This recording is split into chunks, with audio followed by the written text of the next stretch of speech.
Huzzah and well met to the lords and ladies under my banner. And today I have a video for you that was inspired by a viewer of mine who I believe would like to remain anonymous, even though they've been a great help in some of the more, um, let's call them niche corners of redstone design and such. So, anyways, they sent me a picture of this build and dubbed it a redstone dust less build for an automatic dropper or smart dropper.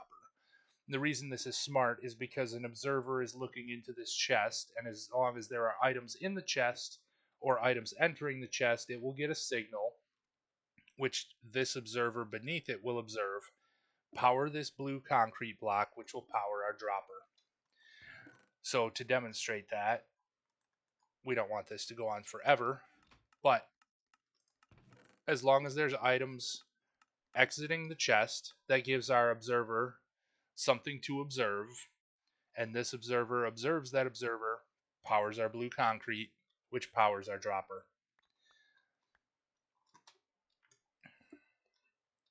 So, that's fairly straightforward enough. That got me to thinking that we could use a double chest and only need to use one observer, because this will do the same job while being able to observe the whole treasure chest, or large chest as it is labeled in game. So there we have that. We're missing a block. And that will sometimes happen with your droppers here. That's possible. It's a bedrock glitch, I think, and not some sort of deficiency in your circuitry, because this circuit is essentially the same thing. It's just a matter of tick speed and how the game updates. So these are all, this row here anyways, is variations on what we can do with a dustless build for an automatic dropper. One of the things that I dislike about this setup is that you cannot adjust it for speed. You'll see here in these next two builds that I've used a repeater. If you extend the timing on this repeater, it will end up with your system being backed up. It will exacerbate the issue where you might end up with an extra one in the hopper or in the dropper that does not get ejected, and you will end up eventually with a fully stuffed dropper that cannot accept any more items. So to give you an idea of this build, we have the hopper passing to another hopper and directly into a dropper, but our observer is still observing the chest, powering the block, which powers a redstone repeater, which sends power on to our dropper. Now, like I said, do not adjust the speed of this, because if you adjust a delay of any kind, you will eventually back up your dropper to the point that it's too packed to accept any more items. Same thing with this, except that our dropper is raised up by one block so that we save on a hopper. And our circuit is the observer observing the chest, powering the blue concrete, powering our repeater, powering another blue concrete for the circuit, and powering our dropper from below. I used this particular build to demonstrate that these are tileable, but any of these four designs here are tileable right next to each other. The biggest issue that you're going to run into is that you lose access to the hopper, and it can be difficult if you have a problem and something gets in where it shouldn't be, or something backs up your droppers, perhaps because you accidentally moved one of your repeaters, or you're unable to reach it to fix anything out of that. You'll have to break your chests or break something to get in and get access to any of that. But you can stack these up to almost infinity, either direction, or even the other directions if you'd really like. Uh, our cactus grew. We'll come to talk about that later. But anyways, any of these builds, these 4 right here, are tileable ad infinitum. You can do it as many times as you want. They will not interfere with each other. They will, at least in the input. In the output, if you did this, your items will be all sprayed out in a mess over here. And, depending on what it is that you're actually going for, that could be an issue. I don't know why you would really need to tile any of these, but it is possible. So let's go to other ways that these can be used. And if you watched one of my previous videos, I taught you about disposals, or shared my, not really my designs for disposals, but some designs that I know of. These are all droppers facing downwards into lava so that whatever you put into the box is destroyed. These make great ways to get rid of anything permanently. You might have heard it just sizzle as it disappeared. If you have trash items that you'd like to get rid of, have fun. Oh, that button was there for an experiment. We don't need it for this build. Don't add a button. These are exactly the same builds as these 4, or these original 4, or Premier 4, we'll call them. And these 3 here, this one is not included currently, but that's because we can't point this dropper down. It needs this blue concrete to power it. You could place lava in front of this, surround it in glass, and use it the same way. These ones are built this way just for demonstration, because you can turn these droppers downward and point them right into a lava pit. These 2 I'm using as dropping items into a router. So you'll recognize this circuit. This is the same circuit, this dropper circuit, and this dropper drops things that this minecart with hopper will pick up. Now the minecart with hopper is placed over top of 2 other hoppers, and it can, well, if they're both allowed to be active, it will randomly decide which hopper to place an item into as the items are sent downward from this.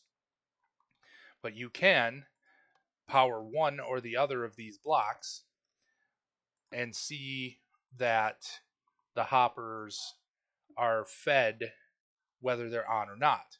So I use this in my infinite furnace. The video used to be called my kelp processing unit, but it's really an infinite furnace that feeds itself with dried kelp. So you can make a smart circuit that decides when to turn on and off either one of these, so that the hopper with minecart feeds the hopper that it needs to feed rather than the other one. And that's a lengthy explanation to say that this is a sophisticated router that you can turn on or off one or the other spouts to send your items where they need to be. So it's very simple. All you need to do is place a fence post over top of the fire hopper and place a rail and then a minecart with hopper. You can destroy the rail afterwards. You can leave it there as well. It doesn't matter. But these dropper will activate the same as it always has, as that circuit there. As long as there's something in the chest that can be observed, our circuit will power, and dropper will spit out items that will be picked up by the hopper with minecart and sent to either one of the hoppers beneath it, as determined by which one is locked and which isn't. This is the same build, except with the hoppers turned to one side and the dropper facing downward, so it spits items directly into the minecart. You'll do the same thing, and you will decide which circuit is on or off to lock up the hoppers and see which barrel they end up in. So for a quick and easy demonstration, We'll just throw these in here. And for now, our yellow circuit is on and our green circuit is off. So you'll see all of the granite is moving to that barrel. We'll switch these. And now you'll see that they're moving to this barrel. And if I broke these barrels, you'd be able to see that each hopper is only facing into one barrel. You'll see just about the halfway point. Oh, something was left behind somewhere. Let's see.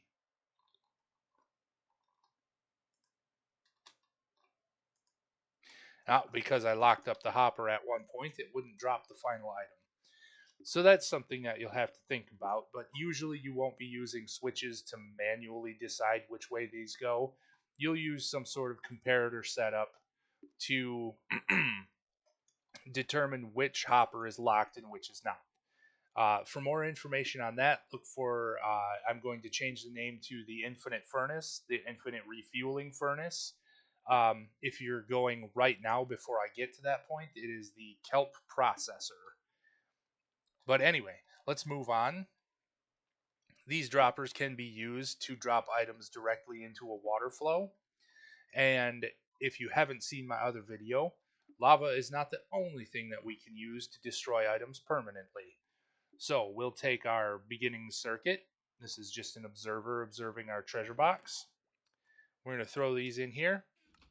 They'll be spit out, flowed by the water into the cactus, and completely destroyed forever. Our cactus grew up, but we need it out of the way. You only need one. Cactus, any item that is pushed against a cactus will be destroyed. And that is anything. Even netherite, because you cannot throw netherite into the lava, it won't burn. That's kind of the whole idea behind netherite. So if you have such a surplus of netherite bricks, like, I guess this means I'm talking to Wadzi only, you can throw them against a cactus to get rid of them if you have that sort of Minecraft wealth. This is a water item elevator. You may have seen these if you've been a long-time viewer of my channel. It was the second video I ever made. And also I used it in my Guardian farm. But what these do is throw things out into a water bubble column. If you place a... Whoop, I better stand back or I'm pulling them through the glass. If you place a soul sand at the bottom of a column of water source blocks, it will force things upward. It will even force you upward if you try to swim in this. Since I'm in creative mode, that doesn't work. But in survival mode, soul sand over water source blocks will push you upward and push all entities upward and obviously items. So you can use that to elevate your items. It will even lift up experience orbs for you as well. So finally, what if you need a dropper that drops a little more slowly? If you've seen my video on Allay sorting systems, you will need something that drops items more slowly. This is a very basic one. You've probably seen this circuit if you watched my video on disposals. This is the most basic disposal that I've built.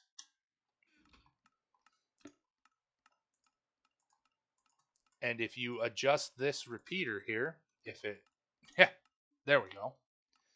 You'll see that it slows down the signal. It's hard to do while they're being activated. But you'll see as that repeater activates more slowly, our redstone signal moves to this block, which powers our dropper less often.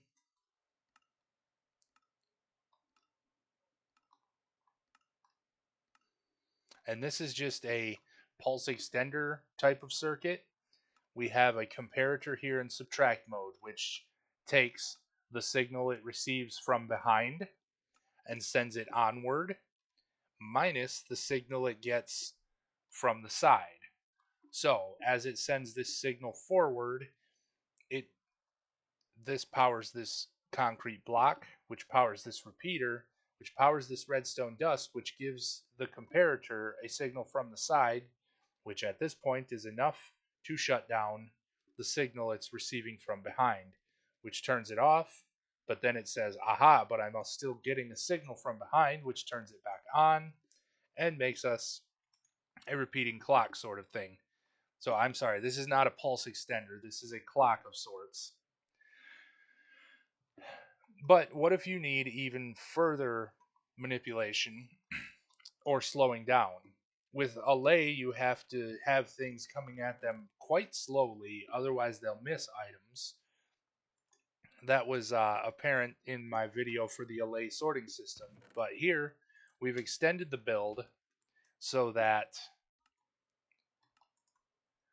we have 4 repeaters to adjust with. You can make this thing very, very slow. And you really can take where these repeaters are and extend them as far as you'd like. Excuse me. And you can slow this thing down so far that it ejects 1 item per year if you wanted. Um, you might have some trouble with chunk updates to make something that long, but given a powerful enough computer and enough time and patience, you can make something that will work just that way. As you can see, this only ejects an item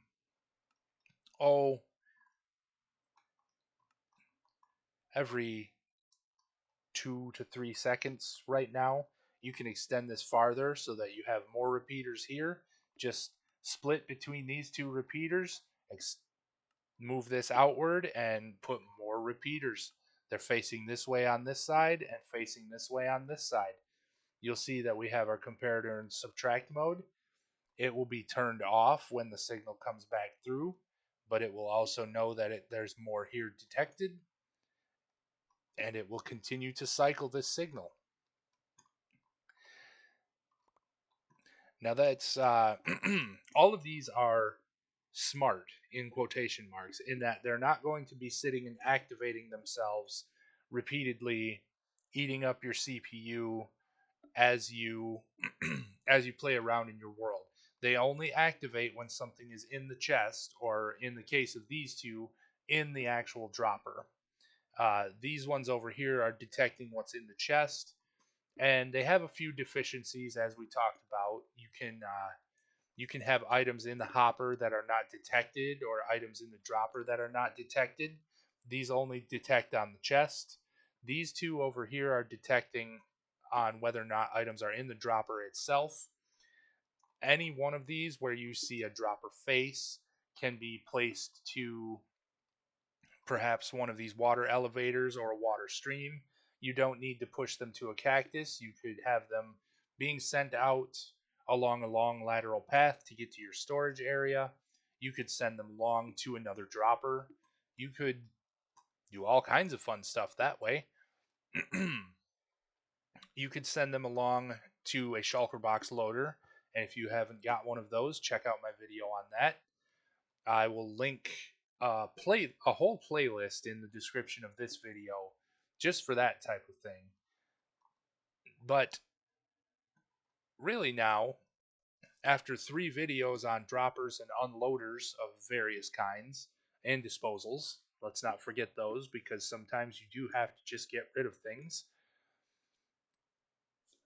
That's really all I've got for you this time.